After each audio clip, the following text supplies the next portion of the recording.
Magandang araw sa inyong lahat. Ako si Nurin Hamja mula sa Pangkat 10 Charity na magbabahagi sa inyo ng Kabanata 36 ng El Filibusterismo.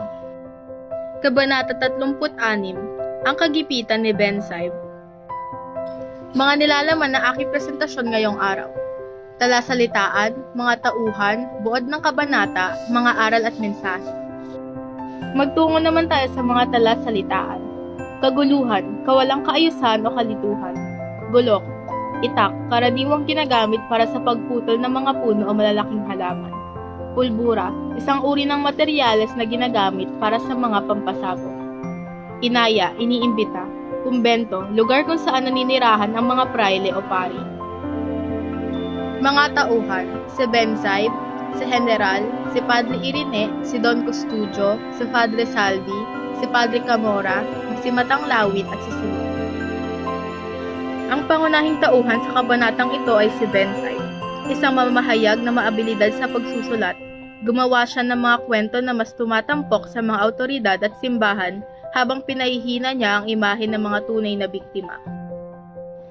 Si Kapitan General nagpatupad ng pagbabawal na banggitin ang pangyayari sa kaguluhan sa bahay ni Kapitan Tiago sa mga pahayagan, ngunit ginagawang bayani sa report ni Ben Saib.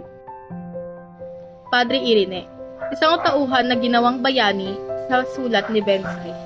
Si Padre Camora, binanggit na nasugatan sa isang insidente kung saan may pumasok na tulisan sa kanilang bahay pahingahan. Don Custodio, binigyan ng pagpapahalaga ni Ben Saib para sa kanyang katalinuhan. Padre Saldi, sinabing nahimatay gawa umano ng malaking dalamhati ng mabait na Francisco. Simon, kaibigan daw ng Kapitan General na naiuugnay bilang leader ng mga tulisan.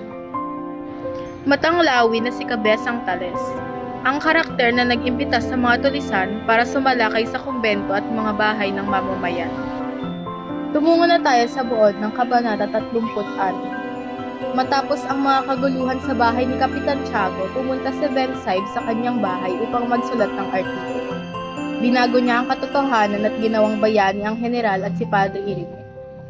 Samantalang ipinagbunyi ang katalinuhan ni Don Custodio at kung paano hinimatay si Padre Saldi, gawa umano ng malaking dalamhati ng mabait na Franciscano. Ngunit hindi tinanggap ng pahayagan ng kanyang sinulat dahil ipinagbawal ni Kapitan General na banggitin ang pangyayari. Balita rin na may tulisan na pumasok sa bahay pahingahan ng mga praile at nagnakaw ng halos 2,000 piso. Sugatan ng isang praile at 2 niyang utusan. Naisip ni Ben Saib na gawing bayani ang isang kura na nagtanggol sa kanila gamit ang silya laban sa tulisan. Dumating siya sa Pasig at matagpuan si Padre Camora na may sugat sa kamay at pasa sa ulo. Ayon sa pari, 3 ang magnanakaw at may dala silang gulok, habang 50 piso ang natangay. Hindi rin naniwala si Ben Saib sa salaysay ni Padre Camora. Ginawa niya ang lahat para palakihin ang kwento tungkol sa tulisan.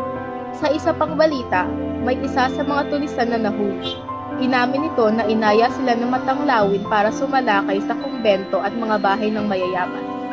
Iniugnay pa ang Kastilang si Simon na kaibigan daw ng Kapitan General bilang leader ng grupo. Maraming bala at pulbura ang natagpuan sa bahay ni Simon at mabilis na kumalat ang balita tungkol sa kanya. Yun lamang ang pood, magtungo naman tayo sa mensahe ng kabanatang ito. Ang kabanatang ito ay nagpapakita ng kawalang katarungan at pagkakalat ng maling impormasyon. Bilang isang manunulat, si Ben Saib ay dapat na magsulat ng totoo at makatotohanang mga balita. Ngunit sa halip, nagagawa niya itong isa pang kasangkapan upang ikalat ang kasinungalingan at manipulahin ang mga tao. Ipinakita din dito ang korupsyon sa lipunan, kung saan ang mga nasa kapangyarihan ay may ginagamit ang kanilang impluwensya upang takpan ang kanilang mga pagkakamali.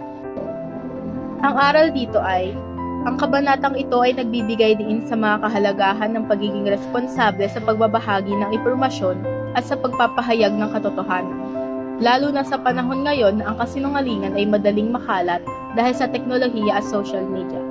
Ang pagiging mapanuri at maingat sa paggamit ng impormasyon ay makakatulong sa atin na maging edukado at matalinong mamamayan na handang ipaglaban ng katotohanan at katarungan. At doon lamang nagtatapos ang aking presentasyon. Maraming salamat sa pagkikinig.